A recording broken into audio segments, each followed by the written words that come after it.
Hello guys, welcome back to my channel. सबसे पहले मेरी तरफ से आप सबको राधे राधे। आज मैं अपने चैनल पर जो गीत लेकर आई हूँ राम सीता का शादी गीत है भोजपुरी में। आप लोग लास्ट तक देखिएगा, बहुत ही अच्छा है, बहुत ही प्यारा है।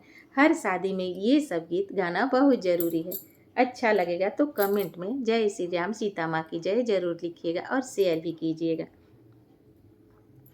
हथवा में लिली सीता बांस के डलिया वाहो, फूला तोड़े चलली फूलावार।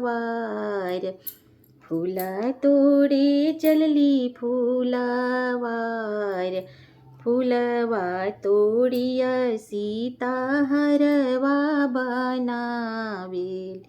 फूलवा तोड़िया सीता हरवा बनावेली। शिवजी से करेली अरज। शिवजी से करेली अरज। घूमी रे घूमी सीता शिव के मनावेली।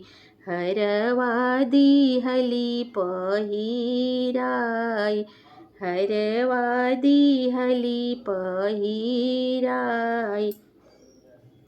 हरवा पहिरी शिवजी मने मुसुकैले हो। हरवा पहिरी शिवजी मने मुसुकैले हो। सीताजी के दिहले आशीष।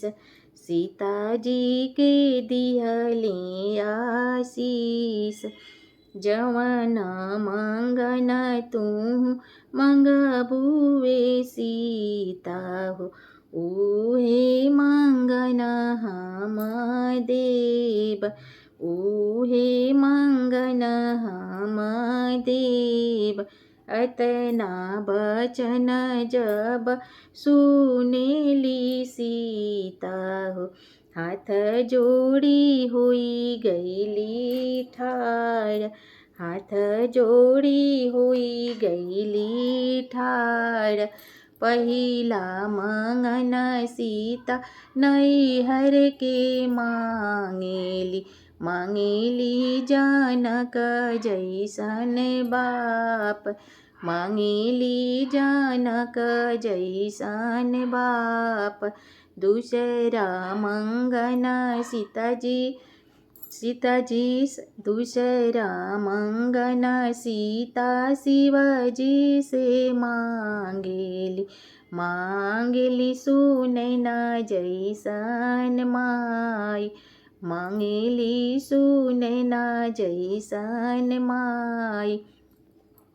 नैहर में मांगे सीता दुई चार बहिनिया।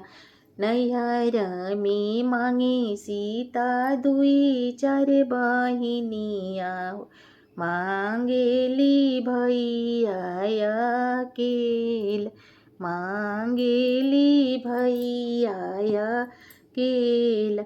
तीसरा मंगन सीता ससुरा के मांगेली। मांगेली अवधपुर सासुर।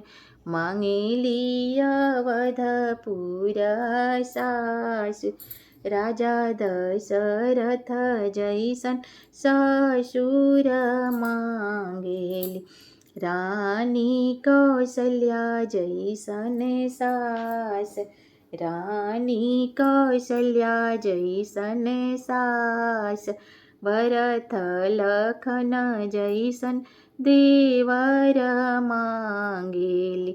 राम जी जैसन सुहाग। राम जी जैसन सुहाग। अपना के मांगेली अवधा सिंधुरवा। अपना के मांगेली अवधा सिंधुरवा। जन्म जन्म ये हवात। जन्म जन्म ये हवात। राम जी अमर होई जास। राम जी अमर होई जास। अगर मेरा ये गीत आप लोग को अच्छा लगा होगा तो शेयर भी कीजिएगा। फिर मिलती हूँ अगले गीत में, तब तक मेरी तरफ से राधे राधे।